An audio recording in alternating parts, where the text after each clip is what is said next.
At the tail end of last year, I couldn't even finish playing 18 holes anymore. I couldn't even walk.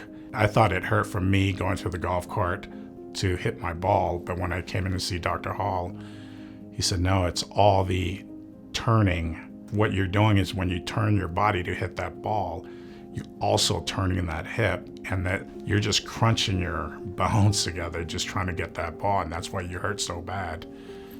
And so that was one of the reasons why he knew I needed it. I knew I needed it. But I held off as long as I could just because I was dreading the surgery procedure, the whole thing. 7:30, I took the first appointment. I just wanted to get it over and done with. And then Dr. Hall walks in, and it's early in the morning, and he's fired up, and he's yelling, and he's like, "Are you ready?"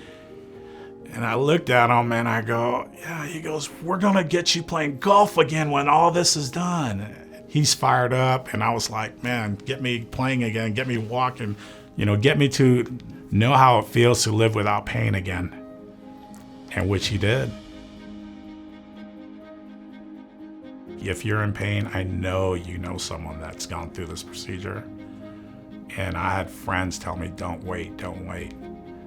But it's a lot easier said than done. I think it's just the fear of going through a major surgery.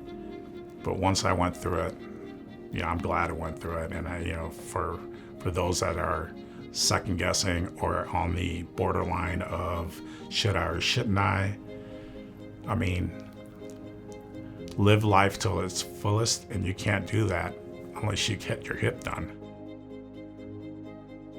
From checking in to the center, to the nurses, to Dr. Hall himself, everyone's just been super helpful, friendly, make you feel comfortable, make you feel at ease. It's a major surgery, so you kind of want all the positive feedback just from the doctors and nurses, and that's what I was getting. I was just motivated to get it done and be normal again. My name is Loi Filo. I had the total hip replacement done here at the center.